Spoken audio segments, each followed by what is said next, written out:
A solução que eu proponho para o senhor é a seguinte: aumente os gastos do seu governo, nem que seja para contratar pessoas para abrir um buraco na rua e no dia seguinte fechar o buraco. E isso vai gerar renda, a renda tem um efeito multiplicador, e esse efeito multiplicador vai gerar renda para outras pessoas, vai haver aumento no investimento e a economia vai sair da recessão. Tá legal, obrigado, pode sair. Aí o presidente parava para pensar e dizia, pô, qual dos dois eu vou seguir? Se coloca no lugar do presidente dele. Você podia até, se fosse um cara inteligente, dar razão ao Hayek. Realmente, seus antecessores fizeram uma festa descabida, mas o que eu vou fazer? Apareceu esse inglês aqui, que é um cara que parece bom, muito inteligente, realmente o Keynes era uma figura assim, disse que o cara era brilhante, né? Eu conheci uma pessoa que chegou a conhecer o Keynes, foi o Roberto Campos. Ele era um cara brilhante, falava bem, sabia dissuadir todo mundo. Ele tem um livro, tratado sobre a persuasão. Ele conseguia persuadir todo mundo de qualquer coisa. Vendia bem o peixe dele. E politicamente é muito mais palatável do que ele está recomendando. Aí pronto, a escola austríaca praticamente desapareceu. Até que em 1974 apareceu a stagflação.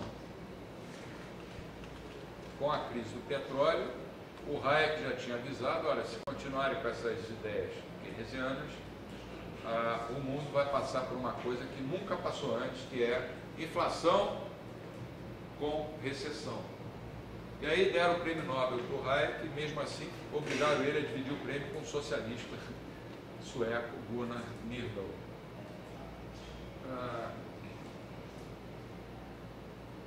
Isso acontece ainda hoje. Quando perguntam a gente o que o governo devia fazer, a gente responde nada. E a gente ainda acrescenta, devia fechar o Banco Central, dos quase 40 ministérios, devia reduzir por 5 ou 6. Isso politicamente é muito indigesto, mas a gente tem que falar. A gente não vai ficar mentindo. Vai ficar dizendo, se o Banco Central diminuir 0,22 pontos a taxa Selic, a economia vai crescendo que vem tantos por cento. Eu não consigo mais fazer isso. Para mim, isso explica a vitória do Keynes.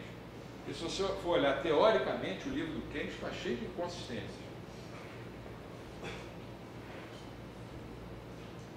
Então, provavelmente a economia caminharia para alguma coisa com o triângulo A, duas linhas, B, C, duas linhas. Ou qualquer outro triângulo. Eu fiz isso aí só para dar um exemplo. Agora, você imagina um cara em 1930, na Inglaterra, com um sotaque forte ainda de alemão, tentando explicar esses triângulos para economistas de esquerda, como Calvin, John Robinson. Dizem que o Keynes, pouco antes de morrer, ele confessou ao Hayek, meus dois eram amigos, que ele tinha se arrependido de ter escrito a teoria geral. Que se ele fosse escrever outro livro, ele faria uma coisa completamente diferente. Aí o Hayek perguntou a ele, por que você não faz isso? Ele falou, a qualquer hora eu faço. Só que ele morreu alguns meses depois de um ataque no coração. Mas ficaram os keynesianos. Estão aí. Se abre a porta, sai no corredor, esbarra com um keynesiano, um novo keynesiano, um pós-keynesiano. Duvido se esbarrar com um austríaco aqui no corredor. É difícil. O que é o keynesianismo? É o erro. O pós-keynesianismo é a insistência no erro. E o novo keynesianismo é a persistência no erro. O cara erra, insiste e persiste. Eu só tenho uma palavra para exprimir isso, desculpe, é burrice. Você está vendo que não dá certo e insiste no negócio. Aí vem os monetaristas, eu não estou chamando meus colegas keynesianos de burros, não, estou falando da doutrina. Eu conheço muitos colegas bem intencionados que acreditam naquilo. Mas já deviam ter percebido, pelo menos de 2007 para cá, que não está dando certo. E os monetaristas também já deviam ter percebido que, embora a teoria deles seja bem superior à teoria keynesiana, também não está dando certo. Esse negócio do Banco Central injetar dinheiro na economia não dá certo. Mas as pessoas não percebem. Por quê? Por causa da vaidade. A vaidade de você dizer, eu estava errado. Quando eu passei a ser austríaco, foi difícil para mim. Eu tive que abandonar quase tudo que eu tinha estudado até então. Eu já tinha o diploma de doutor em economia assinado pelo Mário Henrique Sinos. Eu me esforcei para conseguir aquilo. Para me transformar num austríaco, eu tive que jogar fora muitas coisas que para mim eram convicção. Mas eu fui aos poucos pensando e fui seguindo o meu caminho. Senão hoje eu não estaria dizendo, o Banco Central Europeu está certo, o FED está certo, o Banco da China está certo, tem que fazer isso mesmo para tirar a economia da recessão. Mas as pessoas têm que aprender a evoluir. Em termos de PIB, você vai ver os ciclos econômicos, só que você não vê por setor. Você vê o PIB caindo, o PIB subindo, depois ele caindo de novo, são os ciclos econômicos.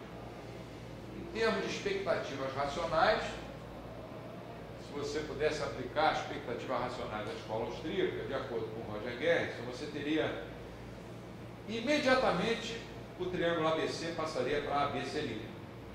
Você não teria nenhum investimento em bens de capital, porque todos os agentes econômicos já iam antecipar o futuro, já iam saber que ia chegar na primeira, segunda, terceira, quarta, quinta fase, iam trazer a quinta fase para já, para o presente. Você não ia ter nenhuma expansão, só ia ter inflação. E uma inflação não antecipada, quer dizer, quando os agentes econômicos não antecipam a inflação, você pode então ter temporariamente o deslocamento para cima da estrutura de capital ou da economia como um todo, se quiser. E a não neutralidade da moeda, que a gente já viu aqui. A teoria quantitativa da moeda, monetarista, ela erra quando ela deixa de reconhecer que os fatores monetários não afetam só o volume da produção, mas também a direção. Quando eu falo direção, aí eu estou falando dos vetores de oferta e de demanda. Para eles, aumentar o volume de moeda, de crédito, vai afetar o volume da produção. Não vai afetar os preços relativos. E nem vai afetar a direção. Nenhuma explicação para os ciclos econômicos pode ser adequada se deixar de levar em conta que a produção de bens de capital flutua bem mais do que a de bens de consumo, são as de bens de ordens mais baixas. Porque a produção de bens de capital, não situada lá no longo prazo, são muito mais sensíveis às subidas e quedas das taxas de juros do que as de bens de consumo, que estão concentradas no curto prazo. Então, quando você estuda o ciclo econômico, você tem que olhar para isso. Você tem que dividir a economia em setores. Não pode ser macro. A macro não é capaz de explicar isso. Eu lembrei na teoria clássica, a gente sempre vê que o consumo ele flutua pouco e o investimento ele dá O investimento é muito mais, a variância é muito grande. Porque a economia ela enfatiza agregados como nível geral de preços, P, PIB, Y, L é mão de obra, que é homogênea, não é heterogênea, não é específica, é geral. R, quer dizer, taxa de juros. O que é a taxa de juros para o Friedman? Não existe no mundo real a taxa de juros. Existem milhares, centenas de taxas de juros. Mas para o Friedman, a taxa de juros seria uma média ponderada das taxas de juros dos ativos de renda fixa, de renda variável e da própria moeda. Mas a macroeconomia, como ela enfatiza os agregados, ela necessariamente vai ter que deixar de lado, vai ter que ignorar os mecanismos precisos de transmissão que a inflação aqui é a emissão de moeda, tá? Provoca na economia. e vai se prender só nos efeitos finais. Qual o efeito final da análise monetarista? A inflação é um fenômeno monetário. Isso está super correto. Mas o caminho que ele chegou, que ele usou para chegar a essa conclusão, está completamente equivocado.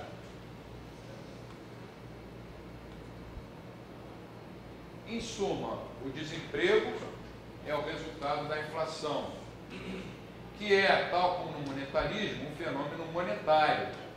Para os austríacos, a inflação é um fenômeno monetário, os monetaristas também. Só que tem duas diferenças. Primeira, o desemprego é uma consequência da inflação. Enquanto na análise macroeconômica, se você quiser combater a inflação, você vai ter que aceitar um desemprego maior. Para os austríacos, você tem o contrário. O governo que inflaciona está plantando a semente do desemprego lá no futuro. E a outra diferença, a moeda não é neutra para os economistas austríacos. O que quer dizer a moeda não ser neutra? Ela afeta desigualmente os preços relativos. Como naquele exemplo que eu já tinha mostrado. Um governo emite moeda, ela vai se espalhando. Quando chega lá no último ciclo da bola que você jogou na superfície do lago, essa moeda já é velha, ela já alterou preços relativos em todas as direções aqui em sentido. Já é uma moeda velha. A nova moeda ou o novo crédito não entra na economia uniformemente, mas entra em pontos específicos da estrutura de produção. E daí se vai propagando pela economia. Nesse processo de propagação, os preços relativos necessariamente se alteram. Portanto, a moeda e o crédito não podem ser neutros, como sustentam os monetaristas. Agora imagina que o Banco Central tem uma frota de helicópteros.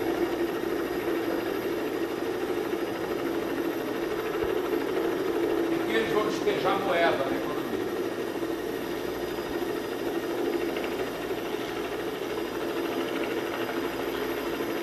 Na teoria monetarista acontece isso. Cai uma nota de R$100 em cada setor da economia. No mundo real, agora um helicóptero austríaco. Olha lá. Cai em um determinado setor da economia e aí vai se espalhando pelos outros setores.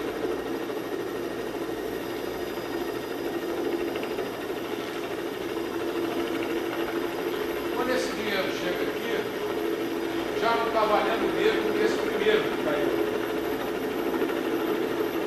Então a moeda não pode ser neutra. Eu entrei no Google e procurei ruído de helicóptero e achei lá. Tem vários, tem uma porção, você pode escolher. Eu achei que esse tinha mais a ver com o Banco Central. Vou fazer um intervalo pequeno, 10 para as 8. Depois a gente continua. Voltando a dizer que essas cédulas que eu rasguei são falsas, são cenográficas, mas ela até se assustou lá, né? Eu vi a reação dela. Vê se tem alguém da Polícia Federal me esperando aí. Não faça assim, a gente chama